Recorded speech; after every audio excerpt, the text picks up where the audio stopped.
10년간의 결혼 생활을 마무리하고 2년 전 이혼해 혼자서 아이 키우고 있는 돌싱맘입니다. 혼자 힘으로 돈 벌고 살림하고 자식까지 키우는 게 여간 쉬운 일은 아니네요. 그래도 이 이혼을 후회해본 적은 한 번도 없습니다. 아들이 이따금씩 아빠가 보고 싶다고 칭얼댈 때는 있는데 그때 미안한 마음이 드는 것만 제외하면 말이죠. 만약에 제가 가정을 지키겠답시고 이혼하지 않고 시댁이 원하는 대로 다 해줬다면, 꾸역꾸역 억지로 참고 그렇게 살면서 버텼다면, 모르긴 몰라도 혈압 때문에 뒷목 잡고 쓰러져서 제 명에 못 살았을지도 모르겠네요. 제 인생을 돌이켜보면 썩 순탄한 편은 아니었습니다.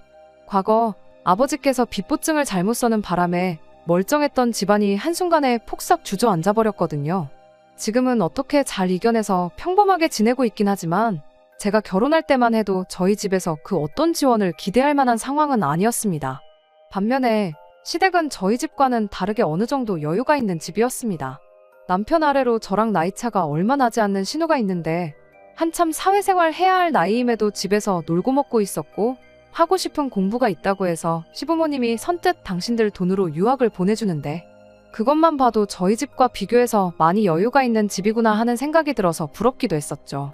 하지만 그런 넉넉한 형편에도 불구하고 시댁에서는 저희에게 그 어떤 지원도 해주지 않았습니다. 거기에는 이유가 따로 있었어요.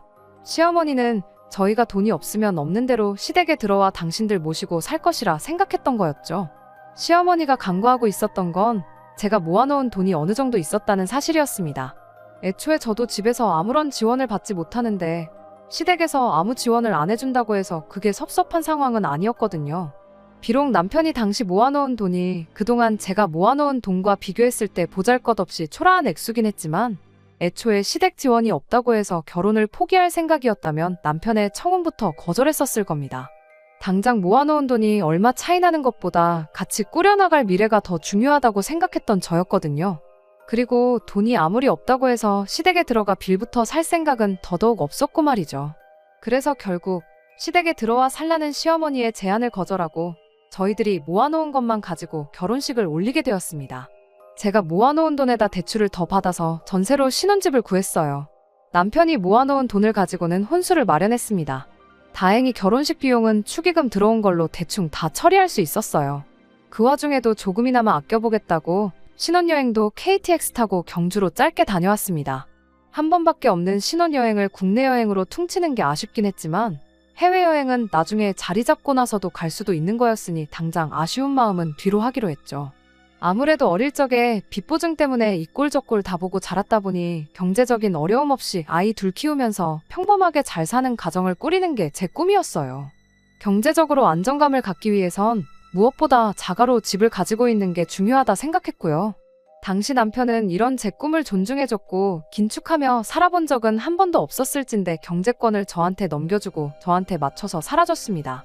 용돈도 최소한으로 타서 쓰고 그 좋아하던 술도 끊다시피 하면서 저를 도와줬었죠. 결혼 첫 해의 여름이 굉장히 더웠던 걸로 기억되는데 그때 에어컨도 없이 선풍기 2대로 여름을 보냈어서 더 기억에 남는 것 같습니다. 그렇게 허리띠 졸라매며 사는 와중에도 사랑은 싹튼다고 결혼 2년차가 되던 해에 첫째 아이를 갖게 되었어요. 자녀 계획이 없었던 게 아니다 보니 조금 이른감이 있었지만 이렇게 된 거 잘 키워보자고 했어요. 하지만 또 팔자 편하게 애 키우겠다고 제가 집에서 쉴 상황은 아니었다 보니 앞으로 어떻게 해야 할지가 정말 막막했습니다. 그러던 와중에 저희 친정이 빚도 다 갚아내고 조금씩 여유가 생기기 시작했어요.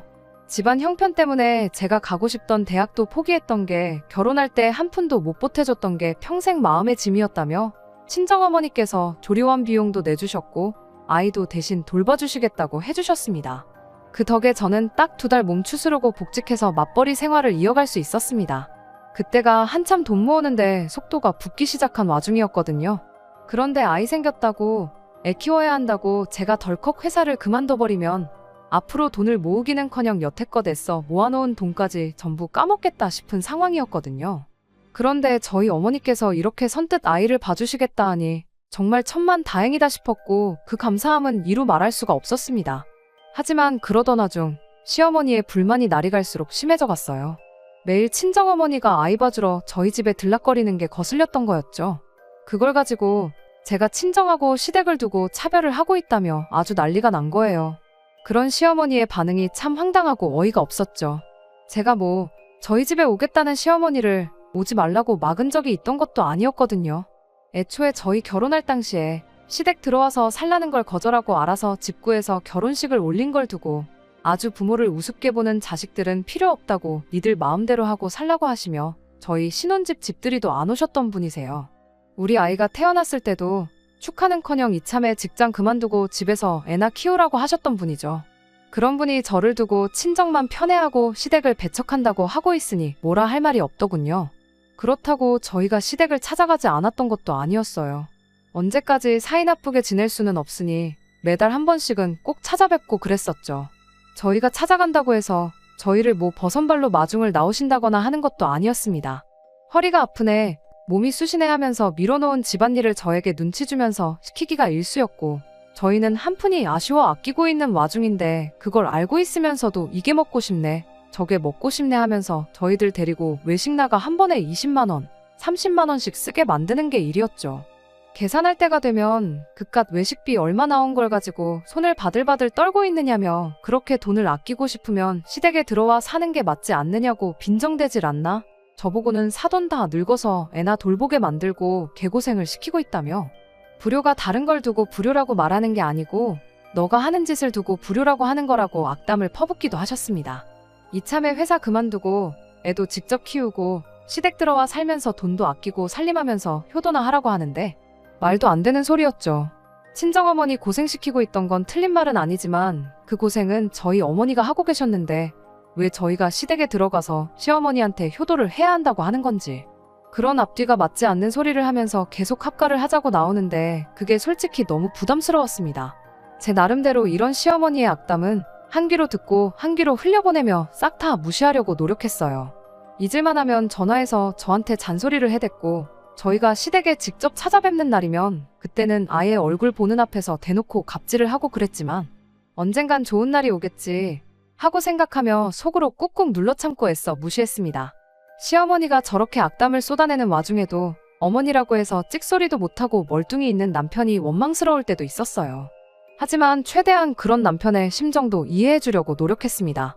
남편은 그래도 자식인데 언젠간 시어머니가 경제적으로 우리한테 도움을 줄 때가 있지 않겠냐 그런 생각을 가지고 있었거든요. 그러니 남편은 남편 나름대로 최대한 시어머니 심기를 거스를 만한 행동은 하지 않으려고 나름대로 눈치를 보고 있던 거였죠. 저는 시댁 재산에 눈꼽만치도 관심이 없었어요. 여태 아무 지원 안 받고도 잘 살았는데 이제 와서 얼마 지원받는다고 해서 우리 인생이 뭐 크게 달라지겠다는 생각이 들지는 않았거든요. 남편 딴에는 자기가 결혼할 때 저보다 돈을 조금 해온 게 마음에 걸려서 그랬던 거라고 하지만 그깟 돈 얼마보다 중간 역할이나 잘해줬으면 더 좋았겠다 싶을 때가 한두 번이 아니었습니다. 고부간의 갈등이 이혼 사유가 된다는 것 또한 진작부터 알고 있었지만 그때 당시에는 남편과 별다른 문제도 없었고 아이도 무럭무럭 잘 크고 있던 시기라 이혼 생각은 해본 적도 없었어요. 아이를 봐주시는 것 때문에 친정어머니가 매일같이 저희 집에 오셨었는데 남편은 최대한 불편한 내색 한 번 하지 않았고 제가 시달리는 만큼 저희 어머니한테 잘했거든요. 그랬기에 시어머니가 전화로 듣기 싫은 말 하는 거 사람 앞에 앉혀놓고 대놓고 악담하는 것쯤이야 그냥 저 하나만 참고 넘어가면 끝나는 거다. 시어머니랑 같이 살 것도 아닌데 그것 때문에 이혼까지 하냐 그런 식으로 생각했었습니다. 그렇게 세월은 흘러 저희 결혼 생활이 8년 차에 접어들 때쯤 대출을 더 받아야 하긴 했지만 결국엔 그렇게 원하던 집을 갖게 되었습니다. 당초 저희가 세웠던 계획보다 그리고 저희가 모아놓았던 돈을 생각해보면 조금 무리한 감이 없지 않아 있었어요. 아이가 학교 들어갈 나이가 가까워오니 싫어도 신경을 쓸 수밖에 없더라고요. 요즘 애들이 친구가 전세 살고 빌라 살고 그러면 그걸 가지고 애들끼리도 서로 무시하고 등급을 나눈다는 이야기를 들으니 더더욱 그냥 넘어갈 수가 없었어요. 그토록 바라던 집도 갖게 되었고 저도 남편도 나이가 먹어가면서 경력도 쌓이고 월급도 넉넉하게 오르면서 경제적으로는 여유가 많이 생겼어요. 여전히 대출을 갚아야 하긴 했지만 결혼 초랑 비교해보면 정말 장족의 발전을 이뤄낸 셈이었죠. 이런 저희를 장하다고 칭찬해줄 법도 한데 시어머니는 이번에도 또 합가할 생각은 안 하고 집을 샀다며 집들이에 참석조차 하지 않으셨습니다. 그러던 중 시댁에서 일이 터지고야 말았어요. 안 그래도 며느리인 제 앞에서만큼은 사람을 잡아먹을 기세로 날카롭게 굴던 시어머니였는데 언젠가부터 그 공격성이 날이 갈수록 심해지고 있다는 걸 체감하고 있을 때쯤이었죠. 그때쯤부터 시어머니가 저한테 했던 말을 또 하고 방금 꺼낸 말을 기억도 못하고 그러는 일이 잦았어요. 한 번은 식사 준비한다고 가스불을 켜놓았다가 냄비째로 태워먹고 아주 위험한 상황이 될 뻔한 적도 있었고요. 그렇게 깜빡깜빡하는 모습을 보게 되니 아무리 저한테 못되게 굴던 시어머니라고 해도 그냥 지나칠 수는 없더라고요. 시어머니한테 병원에 좀 한번 같이 다녀와 보자고 설득을 했지만 시어머니는 오히려 그런 저를 두고 멀쩡한 사람을 치매 환자를 만들고 있다며 입에 담기도 힘든 말을 퍼붓기까지 했습니다. 저도 그러려니 하고 포기할까도 했지만 자꾸만 그 증상들이 마음에 걸려서 그냥 넘어갈 수가 없었어요. 그래서 시아버지도 설득하고 남편도 설득하고 심지어 미국에 체류 중인 신우한테도 연락을 해서 시어머니 마음 좀 돌려달라고 부탁을 했죠.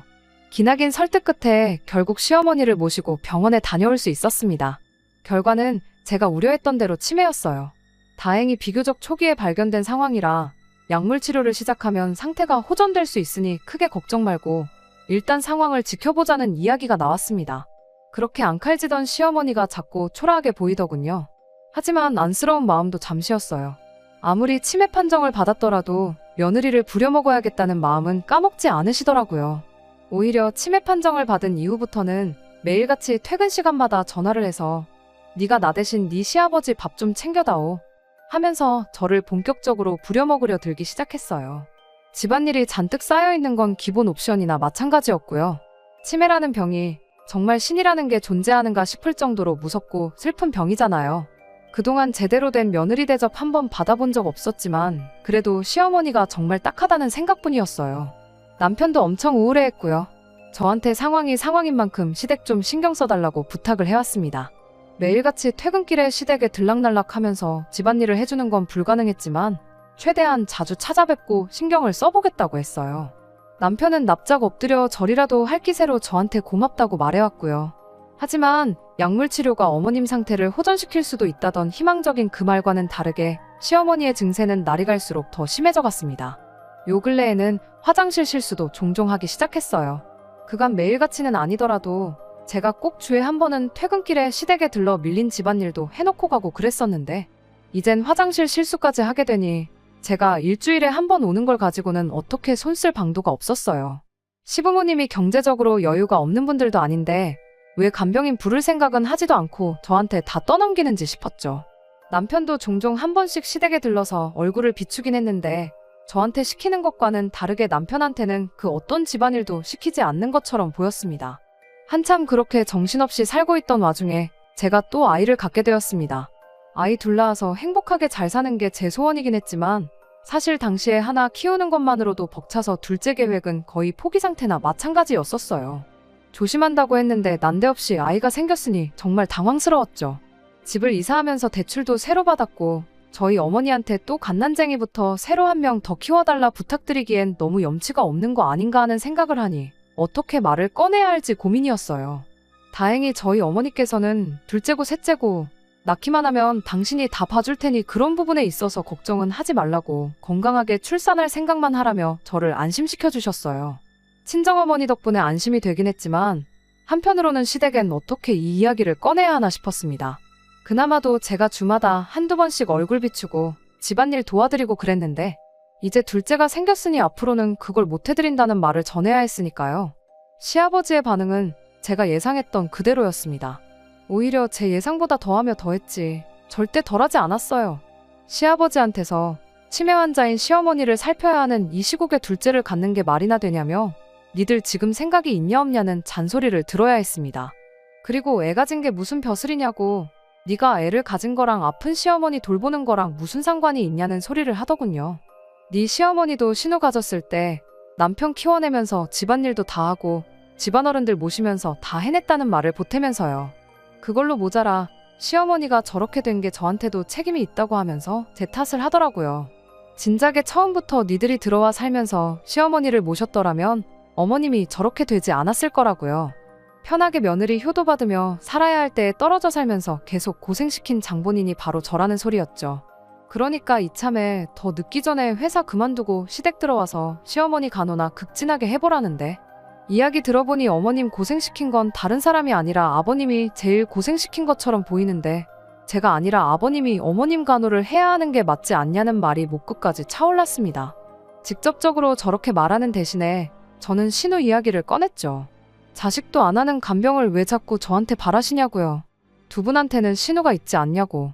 신우가 미국 간 지가 벌써 10년인데 아직도 졸업장도 못 따고 학생 신분이지 않냐고. 당장 비싼 돈 주고 유학 간 결과물을 가져올 생각이 없으면 당장에라도 귀국시켜서 어머님 간병을 시키는 게 맞지 않냐고 했죠. 아니면 신우 뒷바라지 해줄 돈으로 간병인을 구하던지 요양원에 모시는 게 낫지 않냐고. 무작정 며느리한테 다 떠넘길 생각만 하는 게 아니고 현실적인 방안을 찾는 게 어머님을 위해서도 우리 모두를 위해서도 더 나은 방법이라고 말을 꺼냈죠. 합가 때문에 언쟁하러 찾아온 게 아니고 둘째도 생겼으니 앞으로 어머님 돌봐드리는 일은 더 이상 못한다고 말씀드리러 온 거라고 제 입장을 확실하게 전했습니다. 그런데 그때 옆에 있던 남편이 갑자기 한마디를 하더라고요. 이제 10년 만에 드디어 내 남편이 중간 역할이란 걸 하는구나 싶어서 감동스럽기까지 했는데 남편이 난데없이 목에 핏대를 세워가며 너 지금 말 다 했냐고 하면서 저에게 화를 내기 시작했습니다. 말을 다 하긴 내가 무슨 말을 했다고 이러냐 따지니 제가 요양원 이야기를 꺼낸 걸 가지고 트집을 잡더라고요. 그동안 착한 척은 다 하더니 뒤로는 어머니 요양원 보낼 생각을 하고 있었냐고요. 우리 엄마가 치매를 앓고 있다고 해도 지금 이렇게 멀쩡하신데 아픈 사람을 앞에다 두고 요양원을 보내라느니 어쩌라느니 말을 할 수가 있냐고. 치매 걸린 사람이 우리 엄마가 아니라 장모님이었으면 네가 요양원 이야기나 꺼냈을 거냐며 저한테 성질을 부리는 거예요. 그때의 기분은 정말이지 그 어떤 말로도 표현을 할 수가 없습니다. 여태껏 이악 물고 버텨온 세상이 무너지는 기분이었죠. 저는 마음을 다잡고 남편한테 대답했어요. 치매 걸린 게 시어머니가 아니라 우리 엄마였다면 당연히 내가 모셨을 거라고요. 다른 이유가 있는 게 아니고 내가 자식이니까 모셨을 거라고. 당신 말대로 어머님이 멀쩡하다고 생각되면 나 말고 당신이 모시면 되는 거 아니냐고 했더니 불과 몇 초 전까지만 해도 목에 핏줄을 벌겋게 세워서 있는 대로 소리를 떵떵 치던 사람이 기어들어가는 목소리로 자긴 남자라서 그런 거 못하는 거 알지 않느냐고 찌질하게 대답을 하더군요. 그 말을 들으니 내가 무슨 부귀영화를 누리겠다고 시어머니 갑질을 견뎌내며 바쁜 시간이나마 쪼개가면서 시댁에 최선을 다했는지 싶더군요. 그래서 내가 말하지 않았느냐고 남자라서 못하는 거면 미국에 있는 당신 동생 불러다가 간병을 시키면 되는 거 아니냐고 다시 따졌습니다. 막말로 신우가 미국에 직장이 있는 것도 아니고 가정을 꾸려서 거기서 살고 있는 것도 아닌데다가 뭐 박사학위 딴다고 논문 준비하는 것도 아니고 학부 졸업장도 못 따서 허덕이고 있는데 이미 실패한 유학을 포기시키는 게 뭐가 어렵냐고 했어요. 그냥 신우 유학 포기시키고 어머님 간병하라고 하고 시댁 전 재산 신우한테 물려주면 해결되는 거 아니냐고 자리에서 일어났죠. 그날 이후로는 남편도 자존심 때문에 저한테 사과하기가 싫었던 건지 말 한마디 걸지도 않고 집에서 저를 피하더군요. 불편한 걸 떠나서 엄마 아빠가 이렇게 사이 나쁘게 지내는 모습 보여주는 게 교육상 안 좋을 것 같아서 어떻게 풀어보려고 노력했어요. 하지만 남편은 시어머니 모시고 사는 방법 외에는 자기랑 풀 방법이 없다며 끝까지 똥꼬집을 부리더군요. 그래서 저도 그냥 포기해버렸어요. 그렇게 냉전 상태로 몇 주 지났을 때쯤 신우한테서 연락이 왔어요. 이젠 신우까지 나서서 무슨 소리를 하려나 싶었는데 한다는 소리가 이 상황에 둘째를 갖는 건 말도 안 되는 거라며 자기가 수술 비용이며 그런 거 다 내줄 테니 아이를 포기하라는 말을 꺼내왔습니다. 대번에 저는 너 지금 말 다 했냐? 미치지 않고서 사람이 어떻게 그런 말을 하냐 하면서 네 엄마 간병해달라고 지금 내 자식을 포기하라고 하는 거냐고 저도 세게 한마디 했죠. 된통 저한테 말로 두드려 맞은 신우가 지 오빠한테 일러바치기라도 했는지 퇴근해온 남편이 얼굴이 울그락불그락해서 저한테 시비를 걸어왔습니다. 남편은 내 동생이 뭐 틀린 말 했냐고 엄마가 저런데 우리끼리 행복하게 사는 게 말이나 되냐면서 말도 안 되는 억지를 부리더라고요. 싸움이 커지면서 한참 감정이 격해지는 가운데 배를 찌르는 듯한 통증이 느껴졌고 저는 갑자기 하혈을 하게 되었어요. 마무리도 짓지 못한 채 급하게 병원으로 가야 했죠. 병원을 가는 길에 불길한 예감이 들었지만 제발 그것만큼은 아니길 기도했는데 결국 우리 아이는 세상 구경도 못 해보고 저와 이별을 하게 되었습니다. 그 와중에 남편은 어차피 이렇게 될 운명이었으니 이렇게 된 거라면서 시부모님과 합가는 언제쯤 하면 좋을지 몸 추스르면서 한번 생각해보라고 하더군요. 여태까지 함께한 세월이 무색하게 느껴졌죠. 이 자식이 그동안 알고 지내던 내 남편이 맞나 싶었어요. 평소에도 시부모님 돈 때문에 눈치나 봤지 그렇게 효자는 아니었는데 뭘 잘못 먹고 와서 저러나 싶더군요. 저는 아무 대답도 하지 않았고 그냥 멍하니 남편을 바라만 보고 있었습니다.